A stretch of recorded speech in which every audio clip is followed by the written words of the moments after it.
No disrespect to Stan Lee, Jack Kirby, or any of the hundreds, maybe thousands of people that have worked on the Avengers since they were created in 1963. We know them now as the centerpiece of the biggest movie franchise of all time, the MCU, but when I was growing up, nobody liked the Avengers. In fact, that is the whole reason why the Avengers are the focus of the MCU. In the 90s, Marvel sold the movie rights to its most popular characters to avoid bankruptcy.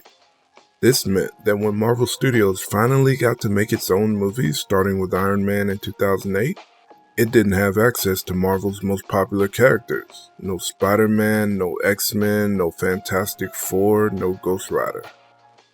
No one could have predicted how successful the MCU would wind up being, but take a look at that original lineup.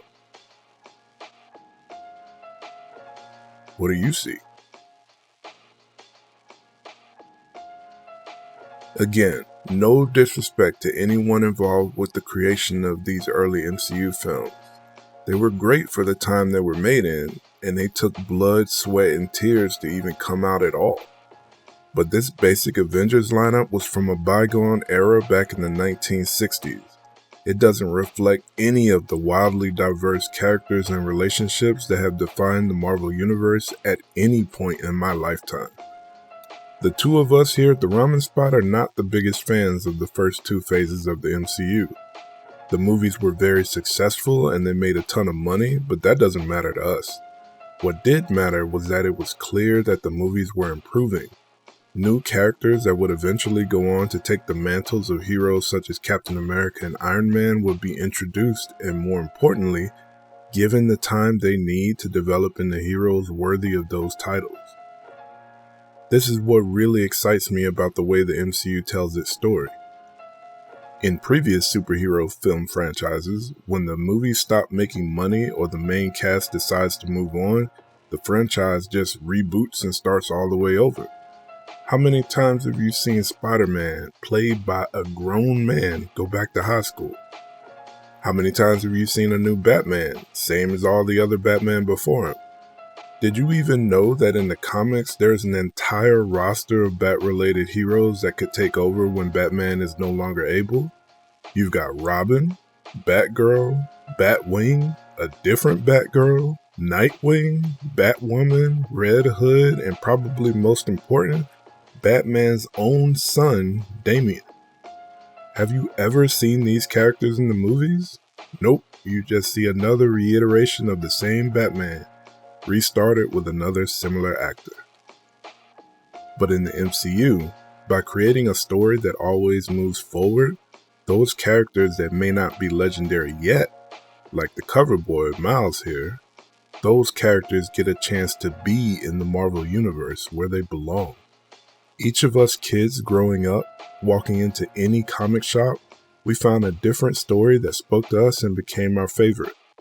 Maybe a young Muslim saw Kamala Khan for the first time and it became their favorite story because the lifestyle that they lead, that they had never seen represented in a story like this before, is finally included. They feel seen in the same way a young nerdy kid in the 60s felt when they saw Spider-Man for the first time.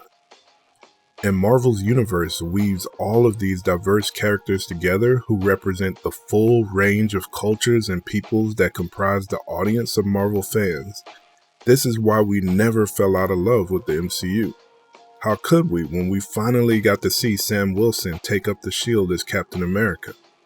When we finally got to see Mark Spector battle dissociative identity disorder in Moon Knight? When we finally got to meet the Hawkeye I'm more familiar with from my time in comics, Kate Bishop. When we finally got to meet the woman who would carry on the legacy of Iron Man, Riri Williams. Come on, man. With all of these, we got real representation from the cultures on screen, both in the writers' rooms and in the director's chair. That willingness to take risks on indie talents with unique voices by Marvel Studios cannot be overlooked. I know some of you watching this are like Fox and didn't grow up reading comics, but trust me when I tell you, the stories that Marvel can tell with the characters you haven't even met yet will be better and most importantly, different from anything you have seen before. It may all be interconnected, but don't feel like you have to watch every single thing if you don't want to. It's not like anybody has read every single comic. Yes, the MCU has had its challenges in recent years, but that's no different than when it started. There will always be ups and downs. They are learning and evolving just as we are as an audience. But as long as they keep doing a great job adapting the comic stories we love, I'll be first in line to buy tickets. Thank you for watching.